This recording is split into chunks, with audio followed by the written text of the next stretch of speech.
Stories are 13 times more memorable, but if you're like most people, you are either telling boring stories or can't find your own stories. Today's speaker circle, I'm going to be running you through an exercise so that you can find a boatload of stories from your past. And then I would suggest that you listen to last month's speaker circle in June, episode 327, where I help you find a different perspective and the lessons from your story.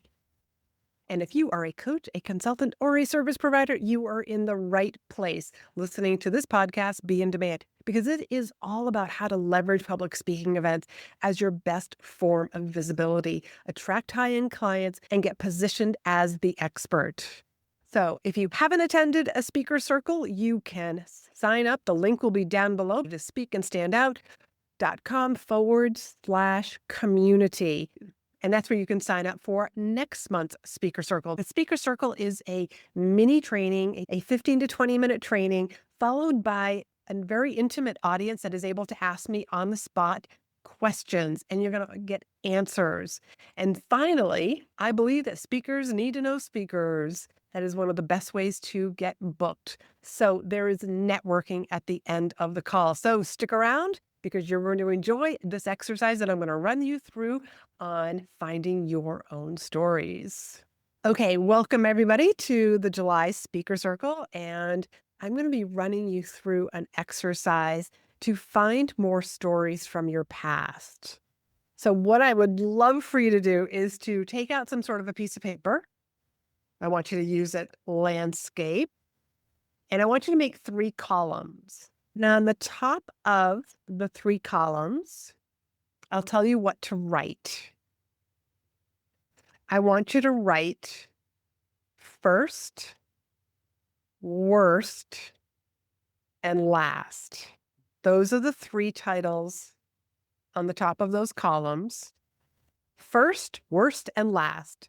So for everybody who's listening to the podcast, I'm going to be listing off some situations.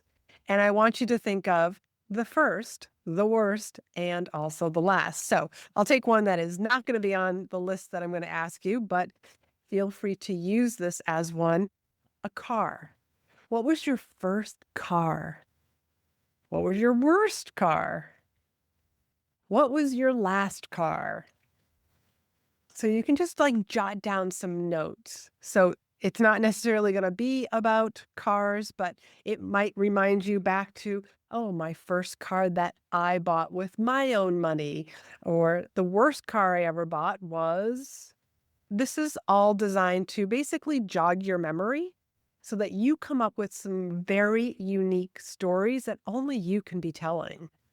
Nobody's going to have the story about how my dad gave me the Chevy Citation after my parents' divorce, and that was what I was driving to school with, and I got into a major car accident with that car.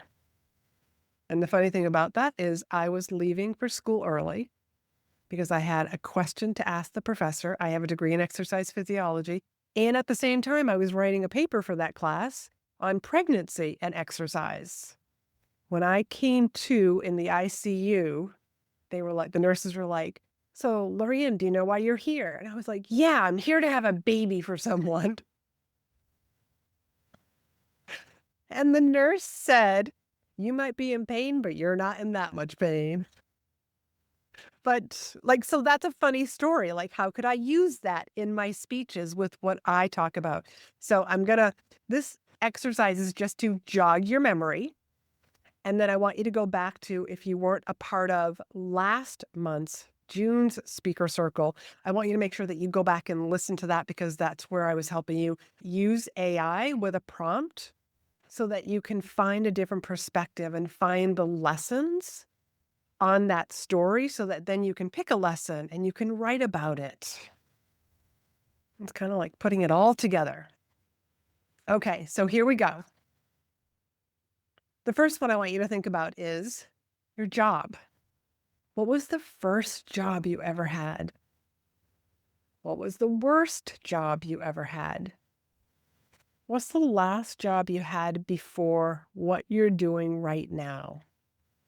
Especially if you happen to be an entrepreneur and you're working for yourself, I want you to think about, like, what was that first job, last job, like the last job that you were working for somebody else. Or it could be, I had this other iteration of my business or my very first entrepreneurial journey. So just jot down some notes. You don't have to jot down the entire story, but whatever comes to mind. Okay, so here's another one. Vacation. A vacation or travel experience. Becky's going to love this one since she is our travel coach. What was the first trip you ever planned by yourself? How about the worst travel mishap? And what was the last trip you took? Third one, date or relationship. Who was your first crush or your first date? What was your worst date? And what was the last time you felt truly connected with someone? Number 4, since we're all speakers here, what was the first time you spoke in front of a group or an audience? What was your worst presentation fail? And what was the last time that you felt so proud on stage? My worst presentation fail was a joke did not work out for me. And I did not have a good comeback when nobody laughed. And let me know if I'm going too fast. 5th one, a big decision. What was your first big adult decision? What was your worst decision that you regret? Maybe even still to this day, maybe you've forgiven yourself, but what was the worst decision? It was just like, I wish I hadn't. And what was the last big leap you took? A big decision. Could be a small decision too, but you just took a big leap of faith. Number 6, a purchase. What was the first thing that you ever bought with your money? Maybe it was something like you back in high school, you had a part-time job, it was something important that you wanted. What was the worst purchase you ever made? And what was the last thing you ever saved up for? And I'm just going to pause there for a moment because I still have a few more. But I just want to check in and see if the pace is good, if I'm going too fast. Lisa says okay. How's everybody else doing? Just give me a thumbs up. Okay. Mari, you doing okay? She's busy writing. Okay, we'll continue. Number 7, your home. Where's the first place you ever lived? Who was your worst roommate or neighbor? And the last time you moved? Number 8, client work. Who was your first client? Who was your worst client? Who was your last client? Maybe it's somebody that you're currently still working with. Okay, let's do something in the health and fitness. One of my favorite topics. It's the first time that you ever worked out, you felt strong, you felt healthy, the first time. What was one of your worst health scares?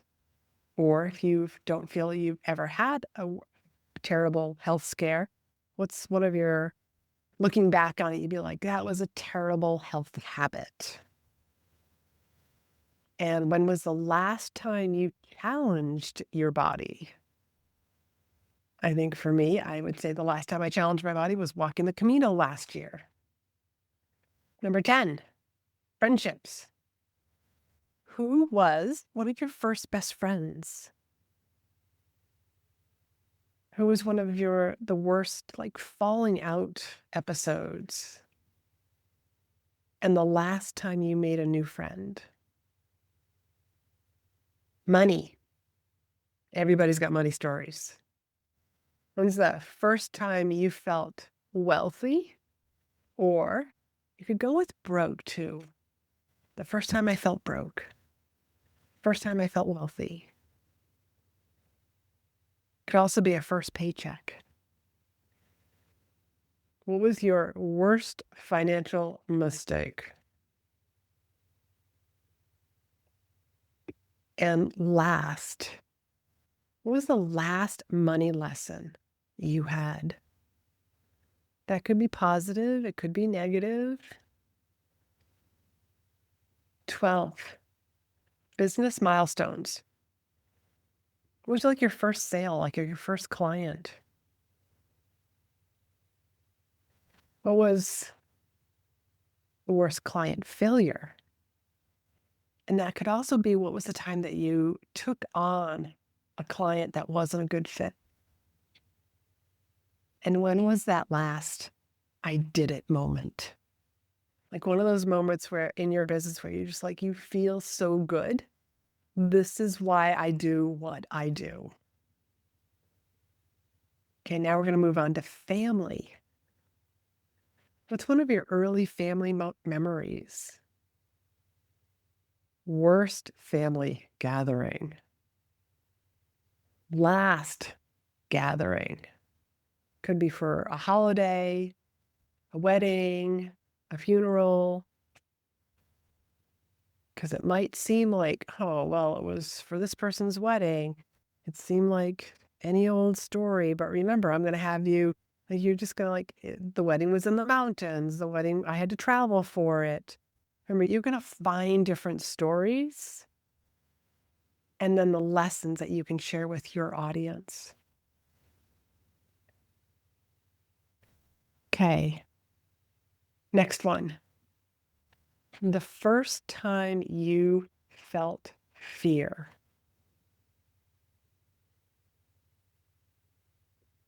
And you might think, I can't remember way back when I was little, but just think about like what was something when you were younger that you were afraid of, that you overcame?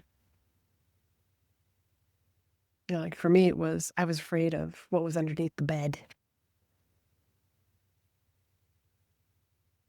What was the worst mistake that you made while you were afraid? So this could be a decision that you made out of fear, or it could be, a decision that you made during a fearful economy, a fearful situation. You didn't have all the information. And what was the last risk, because risk can be a little scary, that actually paid off? You tried something new and it worked out really well.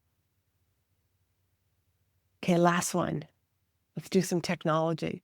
What was the first piece of tech that you ever mastered? Or some sort of a device that you bought? Maybe it was to stay organized. That first piece of tech. What was your worst tech fail? I have a lot of stories about worst tech fail, and it's always because of the user, me. Was the last tool that you invested in that actually changed things for you? The last thing that you invested in tech-wise that has worked out really well for you might be your current laptop or a phone. So how was that exercise? You should have a list of different stories. Feel free to unmute yourself. I'd love to hear your thoughts on the exercise. What did you notice? What did you discover? Actually, Lisa, you just muted yourself. You were unmuted. Go ahead. Let's try that again. I actually had done my own very different, obviously, version of an exercise like this. And I thought I had all the stories. And here, just briefly off the top, I've highlighted kind of what I think are the best. Let's see, 5, 6 stories that I think would be really awesome. Want to share one or two? Where to begin? Or you don't have to share the whole story, but we just The like this readers car think. that I had. So my very first job, I was a chambermaid at the age of 15. My mom was the accountant at the hotel, and so I would go in Saturdays and Sundays making up rooms. I saw things that no 15-year-old girl should see, and That I could wrap that up right there. yes, yes. I'm sure like that was not pleasant. But how did that change you staying in hotel rooms from Yeah. then on? Yep, I leave it as good as or better than when I arrived. I'm always mindful of my space and just very grateful that things are kept tidy. Yeah. Nice. So great. So you found 6 different, like, really great stories, and I'm sure that as you even just start thinking more about this, you're gonna start thinking of more stories also. Fantastic. Becky, you were about to say something. Yeah, I was. I found that super helpful. I mean, for me, it's early in the morning and my brain's on fire. I'm like, "Oh, okay." So that was really helpful. You can tell right away that there are some that just boom pop to mind. And I was laughing, thinking, oh, yeah, I could ride into this and I could come up with something. And of course, there was others. And I was like pulling teeth. I was like, nope, nothing's coming, nothing's coming. So I've just put a dash through those. But it's nice to see which ones generated sort of a short story that I could develop. You wanna share 1 or 2? Oh, gracious. Share with me one that made you laugh. Oh my gosh, I'm trying to think what would be. Okay, here's one. This was the fear one. The last time I was afraid, I was traveling 2023 and I decided to go to Kazakhstan. And I didn't tell people because I thought they would do that. I don't know. That's a very good idea. And they were all concerned. So I stopped telling people because I didn't want to get that response. And I remember landing in Almaty, which is where I was going to stay. And it was very overwhelming. I was just bombarded by a bunch of men who wanted to give me a ride from the airport to where I was staying, which was an Airbnb, which was in an old Russian block building, which in itself was very scary also. But you know, I handled it really well, and my experience in Almaty was incredible. Absolutely gorgeous city if ever you're thinking of somewhere to go, but no English. It's Wow. it's Kazakh or Russian that everybody's speaking. It's very humbling. Very I good. walked a lot. I wasn't going to get on any transit at all. I love it. Thank you for sharing. Anybody else? And if you have any questions, let me know what questions came up for you because this is the Q&A section also. And just feel free to unmute yourself and ask away. Sean, So, I saw your finger up. like on the worst, because like it was great. I know I always work best when I got little sparks of inspiration like that. Mhm. Like, like you laid it out, or like when I want to write an article on my Substack, I can use the books I've read or other articles I've read as like a spark of inspiration. So that was great. I was thinking, and I'm probably correct in thinking this, we said first, worst, and last, Mm. but I would imagine you could also, on the flip side of worst, you could do the best of the best car you had, the best job, the best vacation, etc.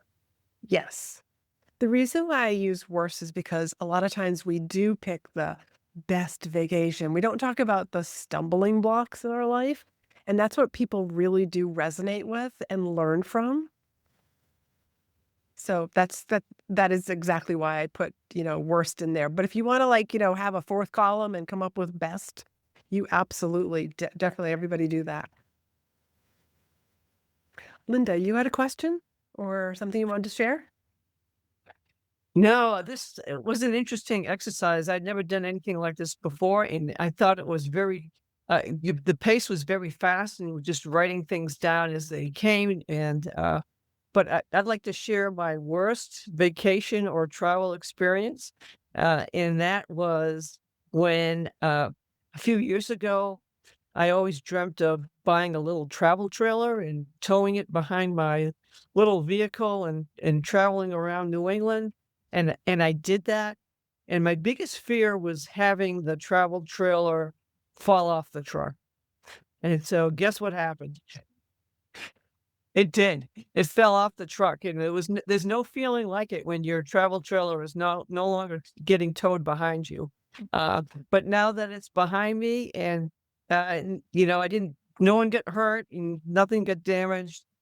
I lesson learned and now I know how to properly attach my travel trailer to my truck now. So That's funny. That's funny, and I'm sure at the time it was, like, very nerve-wracking, but just hearing you talk about it, like, that would be a great story to be sharing. 'Cause it is kind of funny, and I'm sure, like, everybody's fear and we've all been driving along the highway, and we see, like, trailers that are just, like, left there. It's like, you just, like, wonder, "Why is that there?" And there's no car in front. So, Linda, with your dry sense of humor, I think that would be a great story for you to incorporate. Because remember what I always share with you, in the speaking world, we say, "The more they laugh, the more money you make." Who else has a question? Lisa, I'm giving you a new name. Okay. I have a question like in the worst column. So I actually have three in the worst column, and they're about a rotten roommate, a terrible neighbor, and a client who was a very not good fit. And Mhm. so, first of all, I never want to bash people. And of course, I would never use names or anything like that. And of course, I think that could be rounded out into a lot of humor and all of that. But how can you do that, for lack of a better word, in a very classy and respectful way? Well, first off, you don't have to present it as it's your story. Okay. I was working with somebody and the story was too close to him. He was sharing something about his wife. So I said, and you could tell he was getting emotional about it. I said, "Don't tell it as your wife.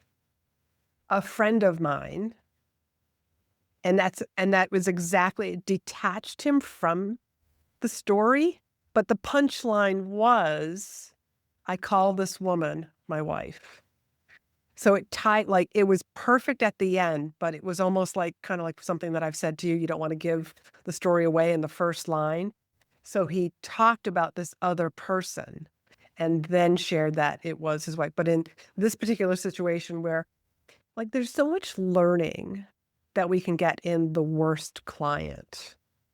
And it depends on what the situation is.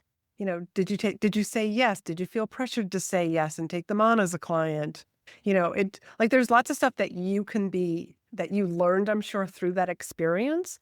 But if you don't want to say it was one of my clients, you could just say a friend of mine who's an entrepreneur said yes, like whatever, you could share it from there. But again, we want to make sure that we are still serving the audience. So some of those worst stories, you know, we gotta find a really good lesson. Yeah, But for it's sure. it's through those bumps and bruises that we learn so much. Good question. Anybody else got a question? And Sean said that he used a story like that once on his podcast, building the story, and then the big reveal was very inspiring for you, but it was your podcast. Nice. It was a story about like the challenges a client faced, and I told it like I was talking about a client. And then the big reveal is that client was me. Nice.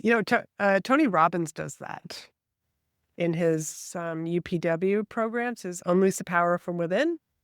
And because he talks about his first client. And I've shared this with people because if that's your first experience with him and you haven't like listened to his story and been in his world a while, you wouldn't have known that. Like he talks about his first client, but he is his first client. He has used everything that he teaches on himself first. So yeah, we're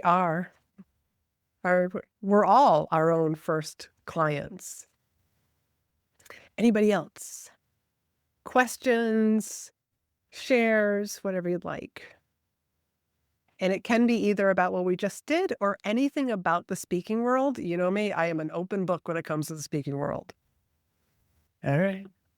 We'll ask something that's not necessarily related to today's topic, but an opportunity has presented itself to speak no fee at the local university for nursing students. How many hoops do you suspect there would be to jump through to bring in a videographer? Really? I already know. That's one of those questions that, so they're not letting you is, I haven't broached the question yet, but before I do, I'm just wondering, on a university, college, educational campus, is this typically an issue? I was just on a phone call yesterday and got booked for 3 events and one is pending and they're all at universities, like very prestigious universities in Boston. They all have their own audio visual department, so it shouldn't be a problem to bring in a videographer. It shouldn't be a problem. And if anything, and I think I've shared this with you before, you could always set up your own. I mean, if they're going to have a problem, they're just be like, well, we need to get everybody to like sign some sort of a form. You can just say, I'll just put my phone or the videographer in the back of the room. So it's just going to be the back of people's heads. That's one way to sidestep that. Setting up your phone using some sort of a wireless lavalier. This little device works so well. I've tested this out. I'm very pleased with it. And this is like $20 on Amazon. So What are you holding up? What is it? wireless lavalier. Okay.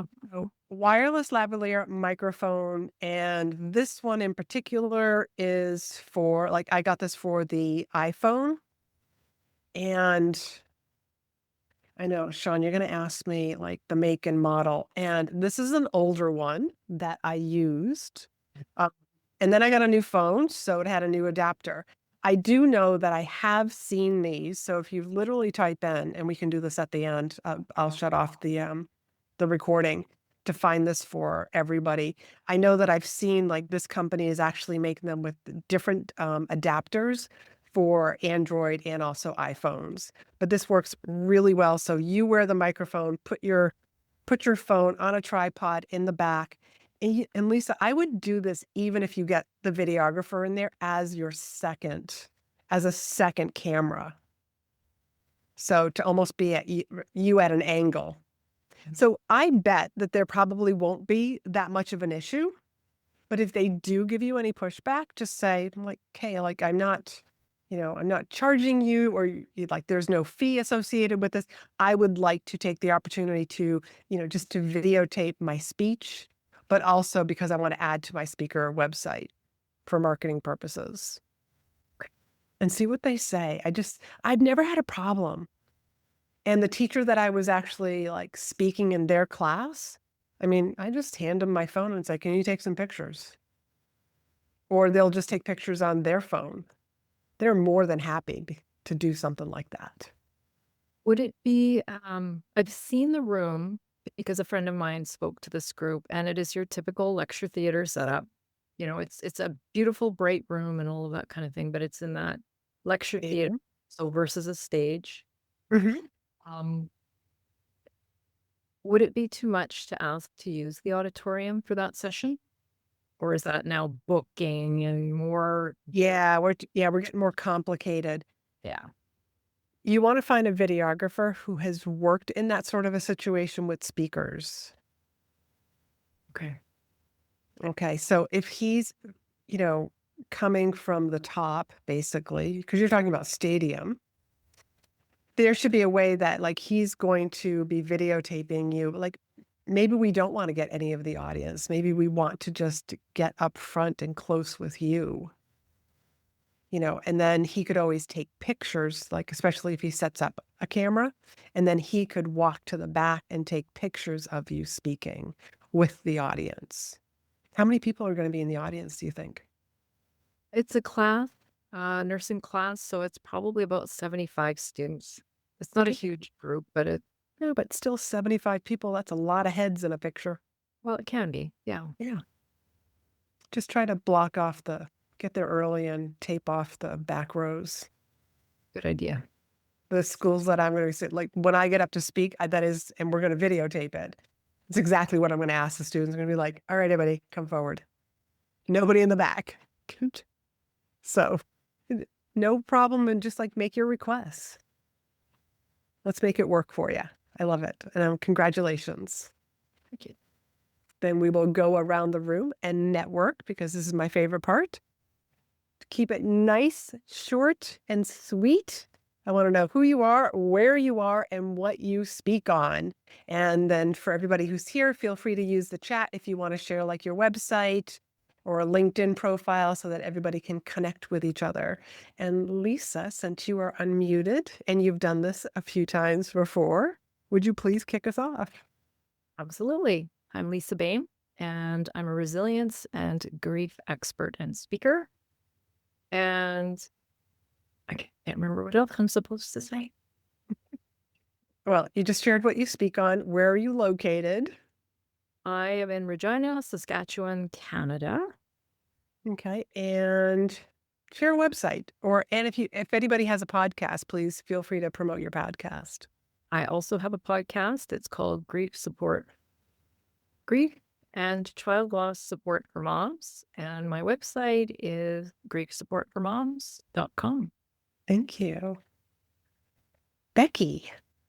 Hi, I'm Becky Livingston, and I'm here in sunny Vancouver, BC, Canada, and I'm a travel coach, and I work with women 55 and over who are curious about how to revitalize their lives and are open to long, slow, gentle travel as the best way to do that. Very nice. Thank you. My website is beckylivingston.com. Perfect. Thank you. Short, sweet, to the point. Sean. So I am Sean Michael, a transformation and leadership coach, but I go by the title Inner Potential Activator.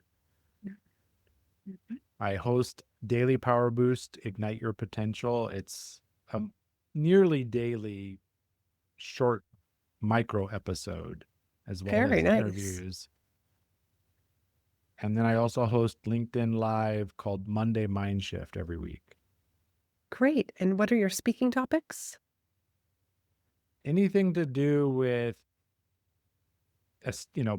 becoming. I'm part of what's called the Being Movement by Steve Hardison, the ultimate coach. And, it's about living and embodying who we want to be. Nice. Thank you. And letting go of that imposter monster, or taming him at yes. least. Yes. Thank you. Mari. I'm new.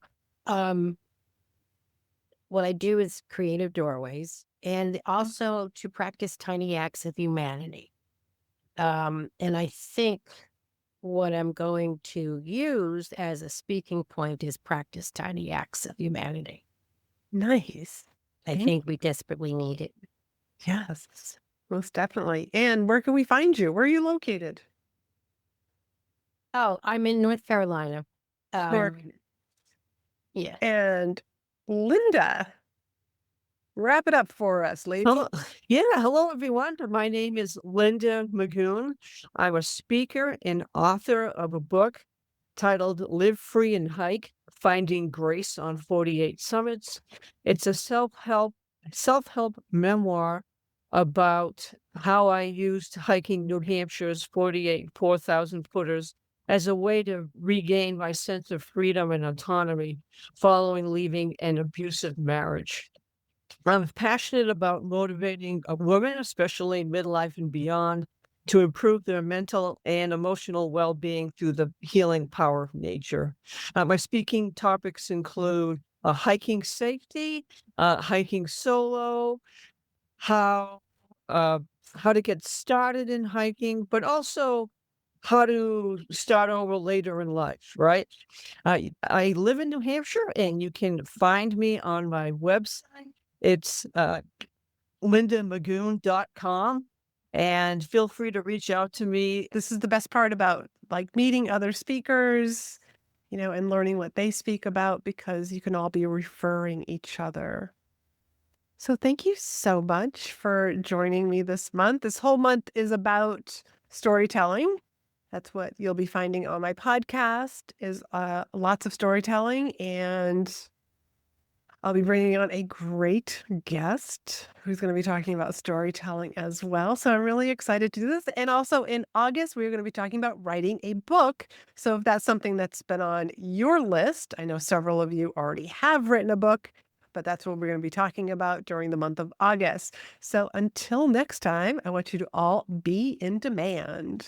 Hey, you've been listening and nodding along thinking, I'll start speaking when I feel more ready. But here's the truth. Clarity and confidence, they come from doing. That's why I created In Demand, my monthly membership for people just like you who are ready to grow their business with speaking. Even if you're not sure what to do, where to find opportunities, or what to say once you get that opportunity. You don't need to be perfect. You just need to begin. And we'll make sure that you don't do it alone. Doors are open now, and our next live call is coming up. So if this has been tugging at you, consider this your sign. You can join us at speakandstandout.com/IND for In Demand, and that link is down below.